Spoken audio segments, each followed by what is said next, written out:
Hello दोस्तों, मैं हूं सोनू गौतम और आप देख रहे हैं अपना पसंदीदा YouTube channel Siddharth quality classes.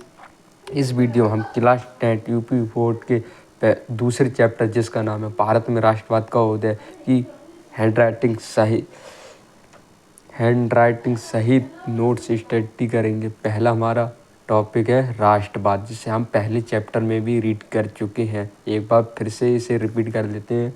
राष्ट्र के प्रति निष्ठा, उसकी प्रगति और उसके प्रति नियम आदर्शों को बनाए रखना राष्ट्रवाद कहलाता है। हमारा अगला हेडिंग है भारत में आधुनिक राष्ट्रवाद का उदय।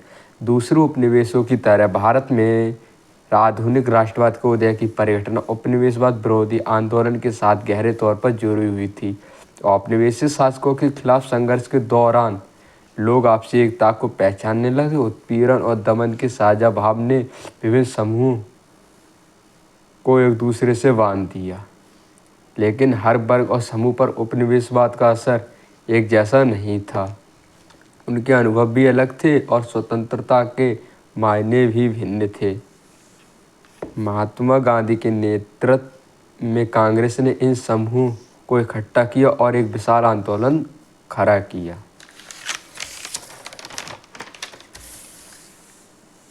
अगला हमारा हेडिंग है प्रथम विश्व युद्ध का भारत पर असर।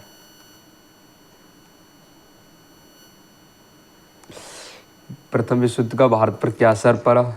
प्रथम विश्व युद्ध ने नई आर्थिक और राजनीतिक स्थिति पैदा कर दी, जिससे रक्षा व्यय में भारी इजाफा हुआ।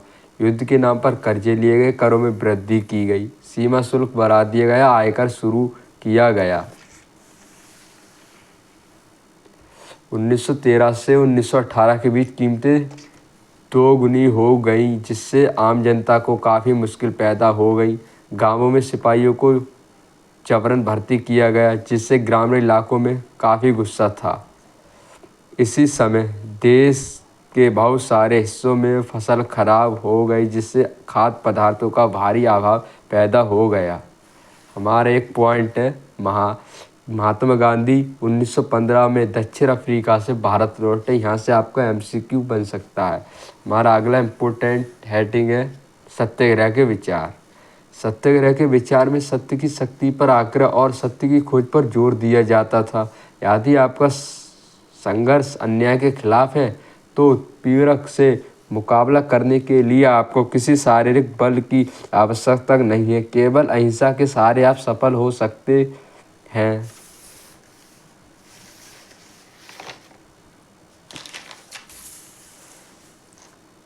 इसके लिए आपको दमनकारी शत्रु की चेतना को झिझोड़ना चाहिए, हिंसा की बजाय सच्चाई को देखने और सहज भाव से स्वीकार करने के लिए प्रेरित किया जाना चाहिए। हमारा अगला इम्पोर्टेंट पॉइंट है सत्याग्रह के प्रयोग। यहाँ से आपके MCQ और दीर्घोत्तरी प्रश्न दोनों ही तैयार होंगे। पहला सत्याग्रह का प्रयोग चंपारण में हुआ, जो बिहार में पड़ता है। इसमें देखते हैं क्या है। 1917 में गांधी जी ने बिहार के चंपारण इलाके का दौरा किया और दमनकारी बागान व्यवस्था के खिलाफ संघर्ष के लिए प्रेरित किया। दूसरा प्रयोग खेरा में हुआ। 1917 में गांधी जी ने गुजरात के खेरा जिले के किसानों की मदद के लिए सत्याग्रह का आयोजन किया। तीसरा प्रयोग अहमदाबाद में हुआ, ये भी गुजरात में है। 1918 में गांधी जी ने सूती कपड़ा कारखानों के मजदूरों के बीच सत्याग्रह आंदोलन चलाने अहमदाबाद जा पहुंचे। हमारा अगला पॉइंट है रॉल्ट एक्ट। 1919 में इंपीरियल लेजिस्लेटिव काउंसिल ने रॉल्ट एक्ट बहुत जल्दबाजी में पारित कर दिया। इस कानून के तहत सरकार को राजनीतिक कैदियों को 2 साल तक बिना मुकदमा चलाए जेल में बंद रखने का अधिकार मिल गया। अब इस रॉल्ट एक्ट के क्या प्रभाव पड़े? महात्मा गांधी ने नागरिक अवज्ञा शुरू कर दी। अब इसके निष्कर्ष क्या निकले? पहला निष्कर्ष निकला गांधी जी के दिल्ली में प्रवेश करने पर पाबंदी, राष्ट्रवादियों पर दमन। तीसरा, पुलिस ने अमृतसर में एक शांतिपूर्ण जुलूस पर गोली चला दी। चौथा, लोग बैंकों, कारखानों और रेलवे स्टेशनों पर हमला करने लगे। हमारा एक अगला इम्पोर्टेंट पॉइंट है मार्शल लॉ 1919 में लागू हुआ। इस कानून के तहत किसी को घर से बाहर निकलने की छूट नहीं थी। हमारा सबसे इम्पोर्टेंट पॉइंट जो है जलियांवाला बाग हत्याकांड। यहाँ से बहुविकल्पी क्वेश्चन, दीर्घोत्तरी प्रश्न दोनों ही बनते हैं।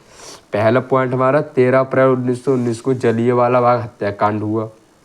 उस दिन बहुत सारे गांव वाले सालाना वैसाखी मेले में शिरकत करने के लिए जमा हुए। काफ़ी लोग तो सरकार द्वारा लागू किए गए कानूनों का विरोध प्रकट करने के लिए जमा हुए। ये मैदान चारों तरफ से बंद था। शहर से बाहर होने के कारण वहाँ जुटे लोगों को ये पता नहीं था कि इस इलाके में मार्शल लॉ लागू किया जा चुका है।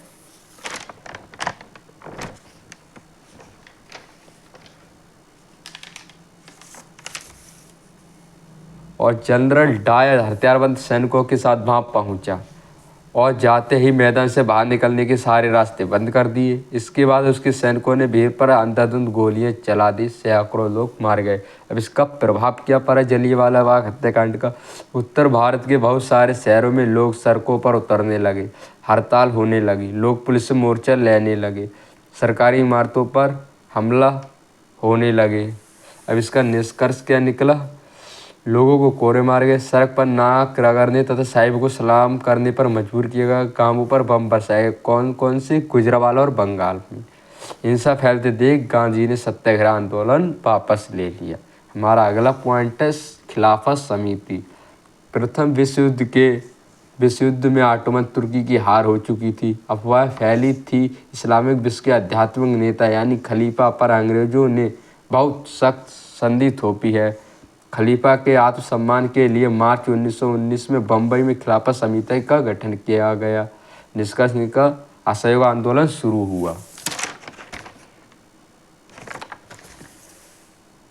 सितंबर 1920 में कांग्रेस के कलकत्ता अधिवेशन में महात्मा गांधी के साथ दूसरे नेताओं ने यह बात मान ली कि असहयोग आंदोलन शुरू होना चाहिए। अब असहयोग आंदोलन अगला पॉइंट हमारा। इसमें क्या, गांधी जी ने अपनी प्रसिद्ध पुस्तक हिंद स्वराज जो 1909 में लिखी गई थी में कहा था कि भारत में ब्रिटिश शासन भारतीयों के सहयोग से ही स्थापित हुआ था और यह शासन इसी सहयोग के कारण चल पा रहा है। अगर भारत के लोग अपना सहयोग वापस ले ले तो साल भर के भीतर ब्रिटिश शासन ढह जाएगा और स्वराज की स्थापना हो जाएगी।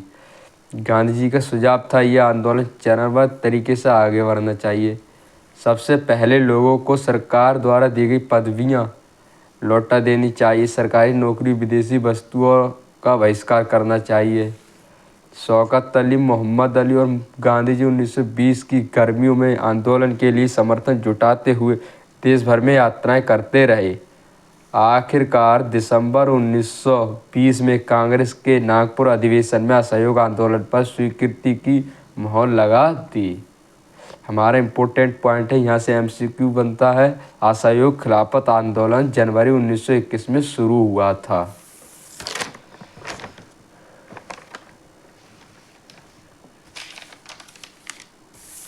असहयोग आंदोलन शुरू होने के कारण क्या थे? पहला था खिलाफत का मुद्दा लेकर गांधी जी सरकार पर दबाव बना सकते थे। स्वतंत्रता की प्राप्ति, सभी आंदोलन स्वतंत्रता की प्राप्ति के लिए ही हो रहे थे। तीसरा कारण पंजाब में सरकार की बर्बर कार्रवाइयों के विरुद्ध न्याय प्राप्ति। अगला हमारा हेडिंग है आंदोलन के भीतर अलग अलग धाराएं। शहरों में आंदोलन की शुरुआत शहरी मध्य वर्ग की हिस्सेदारी के साथ हुई। मध्य वर्ग का मतलब मिडिल क्लास, जैसे किसान, डॉक्टर हैं, इंजीनियर, ये सब मध्य वर्ग में आते हैं। हजारों विद्यार्थियों ने स्कूल कॉलेज छोड़ दिए, शिक्षकों ने इस्तीफे सौंप दिए, वकीलों ने मुकदमे लड़ना बंद कर दिया। प्रांतों में परिषद चुनावों का बहिष्कार हुआ, विदेशी कपड़ों की होली जलाई गई। अब शहरों में आंदोलन का धीमा पड़ना। आंदोलन की शुरुआत भी शहर से हुई और शहरों में आंदोलन धीमा क्यों पड़ने लगा उसके भी कई कारण थे। पहला था खादी का कपड़ा मिलों में बनने वाले कपड़ों की अपेक्षा महंगा होता था, गरीब उसे नहीं खरीद सकते थे। ब्रिटिश संस्थानों के बहिष्कार से समस्या पैदा हो गई। आंदोलन की कामयाबी के लिए भारतीय संस्थानों की ज़रूरत थी ताकि उनके स्थान पर प्रयोग किया जा सके, लेकिन भारतीय संस्थानों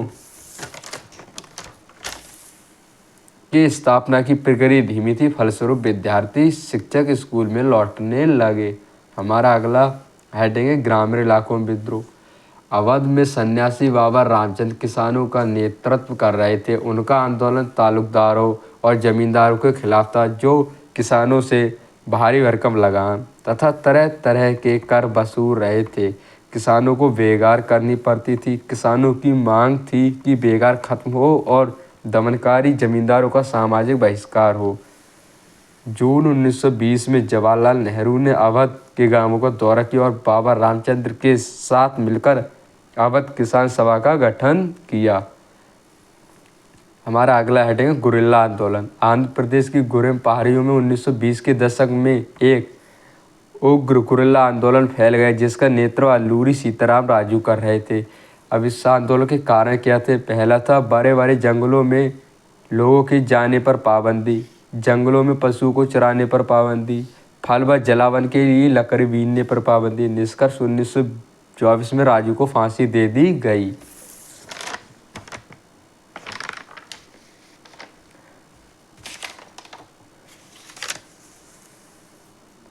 हमारा अगला हेडिंग है जस्टिस पार्टी। मद्रास में गैर ब्राह्मणों द्वारा बनाई गई जस्टिस पार्टी का मानना था कि काउंसिल में प्रवेश के जरिए उन्हें वे अधिकार मिल सकते हैं जो केवल ब्राह्मणों को मिल पाते हैं।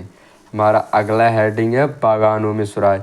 असम के बागानी मजदूरों के लिए आज़ादी का मतलब था वे उन चारदीवारियों से जब चाहें आ जा सकते हैं जिनमें उनको बंद करके रखा गया। 1959 के इनलैंड इमिग्रेशन एक्ट के तहत बागानों में काम करने वाले मजदूरों को बिना इजाज़त बागान से बाहर जाने की छूट नहीं थी।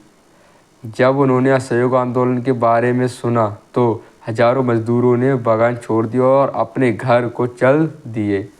रेलवे और स्टीमरों की हड़ताल के कारण वे अपनी मंजिल पर नहीं पहुंच पाए और रास्ते में फंस गए और उन्हें पुलिस ने पकड़ लिया और बुरी तरह पिटाई की। हमारा अगला हेडिंग है बारदौली सत्याग्रह। 1928 में वल्लभ भाई पटेल ने गुजरात के बारदौली तालुका में किसान आंदोलन का नेतृत्व किया जिसे बारदौली सत्याग्रह के नाम से जाना जाता है। ये वल्लभ भाई पटेल के सक्षम नेतृत्व में सफल रहा। आज के लिए इतना ही। आप मिलते हैं अगली वीडियो में। ये हमारी वीडियो का लेक्चर फर्स्ट था। लेक्चर 2 आपको जल्दी उपलब्ध कराया जाएगा। हमने पहले चैप्टर के सभी नोट्स सहित वीडियो उपलब्ध करा दिए। अगर आपने अभी तक नहीं देखी तो उसे जाकर देख लीजिएगा। मिलते हैं अगली वीडियो में।